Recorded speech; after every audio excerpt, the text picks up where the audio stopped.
শুভ সকাল প্রিয় বন্ধুরা। আমার পরিবারের সমস্ত বন্ধুদের জানাচ্ছি শুভ সকাল।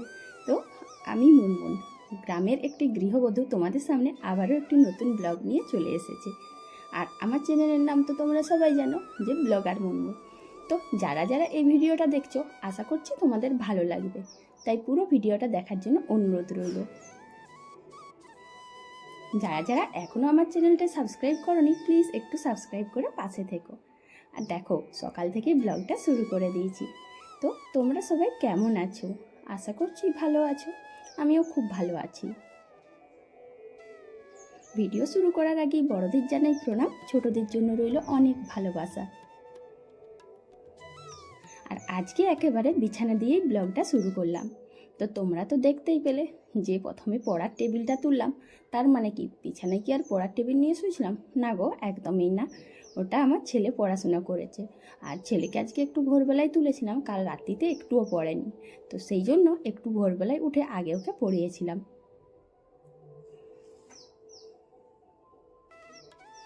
এই ব্ল্যাঙ্কেটটা কদিন আগে তোমাদের সাথে শেয়ার করেছিলাম, যে ভালো করে গুছিয়ে ব্যাগের মধ্যে রেখে দিয়েছিলাম। কিন্তু কি বলো তো, ব্যাগের মধ্যেই রাখা অবস্থায় ছিল, আর সেটাকে ভালো করে ঠিক জায়গায় রাখা হয়নি, যার জন্য কাল রাত্রিতে একটু ঠান্ডা লাগছে। তো আমার ছেলে বলল যে মা, তাহলে যেটা সামনে আছে ওটাই না। তো কি করব, রাত্রিবেলায় কোথায় আর কি খুঁজতে যাব, তাই সামনে ওটা পেয়েছিলাম, সেই জন্যই ব্যাগ থেকে বের করে ব্যবহার করেছি। তবে কি বলো তো বন্ধুরা, তখন ঠান্ডা লাগছিল, কিন্তু এখন সকালে ওঠার পর মনে হচ্ছে ওটা কেন বের করলাম, কারণ বেশ গরমও লেগেছে, একটু মোটা তো তাই।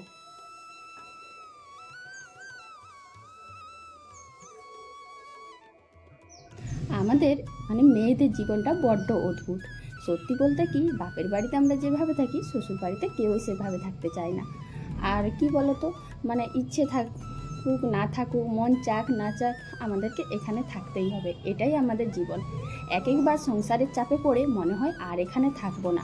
সত্যি, এটা কি বলতো, মেয়েদের হচ্ছে এটাই একটা জীবন, যে ইচ্ছে না থাকলেও, মন না থাকলেও সেই একই জায়গায় আমাদেরকে পড়ে থাকতে হয়।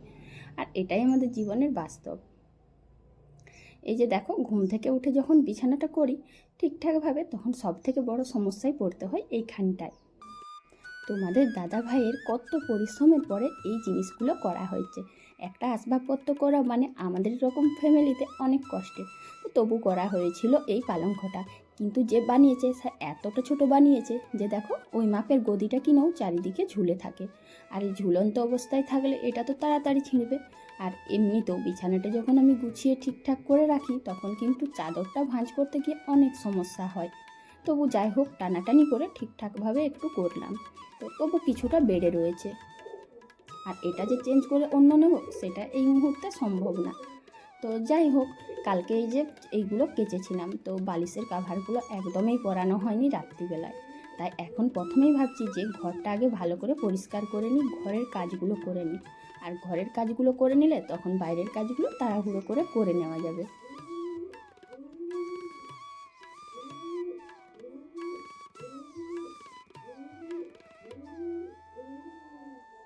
তো বন্ধুরা, যারা যারা নতুন আছো তারা তো নতুন দেখছোই, আর আমার পুরনো মিষ্টি বন্ধুরা তোমরা সবাই একদমই কিন্তু কথা বলছো না, কোথায় যে গেলে সবাই, আর কমেন্টও করছো না। তো আমার ভিডিও কি তোমাদের ভালো লাগছে না? অবশ্যই কিন্তু একটু কমেন্ট করে বলবে, আর যদি খারাপ লাগে সেটাও বলবে।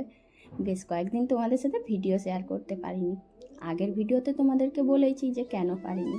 তো বুঝতেই পারছো, বাড়িতে এখন অনেকটাই চাপ, বাড়ির সমস্ত কাজকর্ম করা, তার সঙ্গে শাশুড়ি মায়ের সেবা যত্ন করা।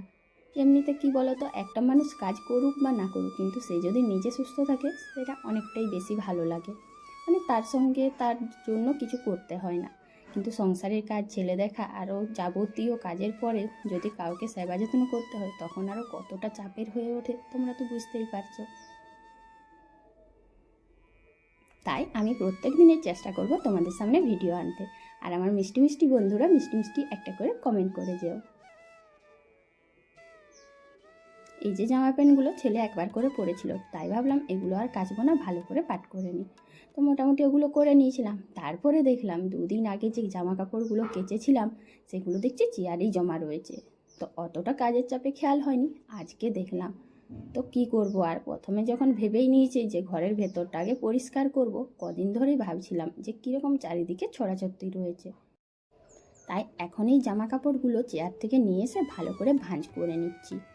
আর জানো তো, জামা কাপড় কাচার পর যদি চেয়ারে অনেকক্ষণ ধরে জমা থাকে বা কোনো কিছু মধ্যে মোড়াচোড়া থাকে, দেখবে কাঁচা জামা কাপড়গুলো এমন দেখাবে মনে হচ্ছে এটা যেন কোথায় পড়েছিল। আর আমার জামা কাপড়গুলো ঠিক একই অবস্থা হয়েছে।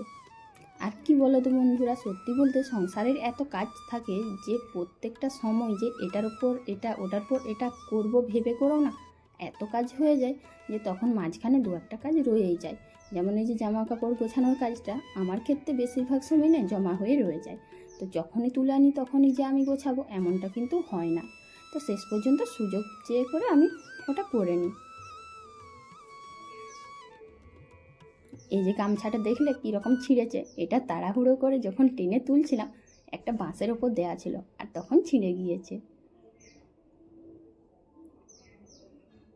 আমাদের জীবনটা সত্যি বড্ড অদ্ভুত, তাই না?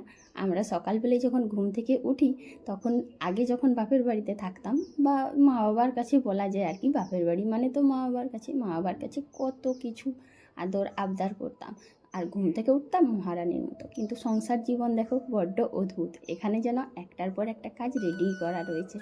এই যে বাড়ির কাজকর্ম করে ঝাঁট দেওয়া শুরু করে সমস্ত কিছু করে নিয়ে এখন বাসনটা ধুতে এলাম। তবে হ্যাঁ, এখনই কিন্তু আবার বাসি কাজকর্ম রয়ে গিয়েছে। আর আজকে আমার জীবনের সবথেকে বড় দুঃখের বিষয় কী বলো তো বন্ধুরা, এই যে যত মানে এত জামা কাপড় ছিল গোছালাম, সঙ্গে পুরো ঘর দুয়ার গোছাতে প্রায় 1 ঘন্টা লেগে গেছে। তারপরে ভাবলাম বাসন দেবো, তো বাসনে ধুতে এসে দেখলাম কলপারে কত বাসন ছিল, মনে হচ্ছে আমাদের বাড়িতে কোনো অতিথি এসেছিল। তো অনেকজন অতিথি আপ্যায়ন যখন হয় তখন তো অনেক থালাই হয়, সেই অবস্থা হয়েছে আজ আমার। তো সত্যি বলছি, একঘেয়েমি এই জীবন না একদমই ভালো লাগছে না, যেন মনে হচ্ছে একটার পর একটা কাজ লেগেই রয়েছে। আবার যদি সেগুলো অনেকক্ষণ ধরে করতে হয়, তোমরাই বলো। কিছু কিছু সময় মনে হয় যে বাবা মাকে বলি, সত্যি আর আমি সংসার করতে চাই না, আমি একটুও ভালো নেই বাবা, আমি একটুও ভালো নেই, এই কথাটা বারবার করে বলতে ইচ্ছে করে, কিন্তু কি করব, এটাই তো আমাদের বাস্তব জীবন, তাই এটাকেই মেনে নিতে হয়। আর সংসার ছেড়ে কোথায় যাব? কিন্তু এই যে সারাদিনের একঘেয়েমি কাজকর্ম, একা হাতে সারাদিনে সব কাজ করতে করতে না শরীর ক্লান্ত হয়ে পড়ে, তখন না আর ইচ্ছে করে না যে আর কোনো কাজ করি বা কারোর কথা শুনি, সব কিছুই যেন সব বিরক্ত লাগে, একটুও ভালো লাগে না। আর মন চাই এখান থেকে সব কিছু ছেড়ে ছুড়ে চলে যাই অনেক দূরে, আর গিয়ে বাবা মাকে বলি যে না, আমি আর এখানে থাকবো না, আমার শ্বশুর বাড়িতে মন নেই। কিন্তু এগুলো আমাদের শুধু কল্পনা, এগুলো আমরা করতেও পারি না বাস্তবে, কিন্তু আমাদের সাথে এগুলো ঘটে থাকে, মানে আমাদের মন এগুলো বলে থাকে। আর মন যা চাই সেটাই যে আমরা করতে পারবো বা পাবো এমনটা হয় না। আর সত্যি বলতে কি বলো তো বন্ধুরা, প্রায় সব মেয়েদের সাথেই এটা হয়ে থাকে। তাই তো, ঠিক বললাম? যদি ঠিক বলে থাকি অবশ্যই একটা কমেন্ট করো। তাছাড়া আমি হচ্ছি গ্রামের গৃহবধূ, আমার আবার অনেক রকম বাড়তি কাজ থাকে, তো কি করবে, পরপর সবগুলো করেই নিতে হচ্ছে। আর এই একঘেয়েমি জীবন বলতে ঝাড় দেওয়া, বাসন মাজা, কাপড় কাচা, উনুন লেপা, বাইর লেপা, মানে উঠোনে লেপা দেওয়া, ফুল তোলা, পুজো করা, সংসার, মানে সংসারের যাবতীয় কাজকর্ম। হ্যাঁ, যারা টাউনে থাকে তারা হয়তো একটু ফ্রি হয় কোনো সময়, কিন্তু আমাদের ফ্রি হওয়ার মতন কোনো সুযোগ সময় নেই। এমনকি এই ভিডিওটা যখন আমি এডিট করি সেটার জন্যও কিন্তু আমার জন্য টাইম থাকে না, এটাও আমার নিজস্ব পার্সোনাল টাইম দিয়ে করতে হয়। মানে যখন ধরো আমি একটু রেস্ট পাবো তখনই এটা ভিডিওটা এডিট করি। দেখো, তোমাদের সাথে বক বক করতে করতে ফুলগুলো তোলা হয়ে গেল। আর সত্যি বলছি, এত কাজ না, ফুল তোলাটাও যেন মনে হচ্ছে দৌড়ঝাঁপ দিয়ে করতে হয়। তোমরাই বলো, সবসময় দৌড়ঝাঁপ দিয়ে কাজ করতে করতে কার ভালো লাগে? সবসময় তো একটু চেঞ্জ দরকার হয়, কিন্তু না, আমাদের জীবনের কোনো চেঞ্জ নেই, সবসময় কাজ রেডি হয়ে আছে। সংসার জীবনে সব কাজ, সংসার দেখা, স্বামী দেখা, শ্বশুর শাশুড়ি দেখা, মানে যাবতীয়। আর তারপরে আবার যদি ছেলে থাকে, কারো যদি ছেলে মেয়ে বাচ্চা ছোট থাকে, তার তো আবার বলারই নেই, মানে তাকে তো আবার হয়রান হতে হয়, যেমন আমাকেও এখন হতে হয়। একটু বড় হয়ে গেলে হয়তো এটা খুব কম হয়, কিন্তু এখনের বাচ্চারা বহুত দুষ্টু। তো দেখো, তোমাদের সাথে বক বক করছি আর এদিকে আমি কিন্তু স্নান করে এসে জামা কাপড়গুলো মেলে দিচ্ছি, আর তোমাদের সাথে এটা শেয়ার করলাম না, ভিডিওটা এমনিতেই অনেক বড় হয়ে গিয়েছে। আর জামা কাপড়টা মেলতে এসেছি স্নান করে, ভাত বসিয়ে দিয়ে কিছুটা রান্না এগিয়ে তারপর মিলেছিলাম।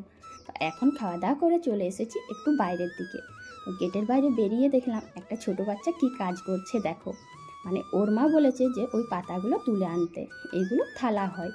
আর তার মা বাবা বাড়িতে যারা বড়রা থাকে তারা এটা করে। তো ছোট বাচ্চাটাকে বলেছে আমি ভিডিও করছি বলে একটু লজ্জা পাচ্ছে, মুখটা লুকিয়ে লুকিয়ে করছে।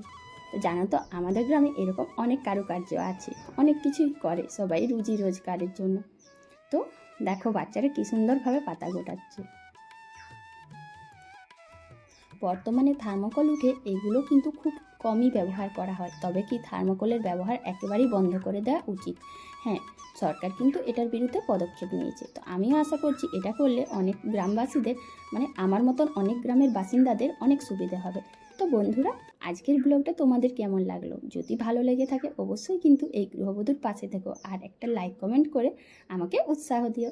আর কীরকম ভিডিও তোমরা দেখতে চাও অবশ্যই কমেন্ট করে জানাবে। তো আজ এখানেই শেষ করছি, কাল আবার দেখাবে। তো চলো সবাই, টাটা।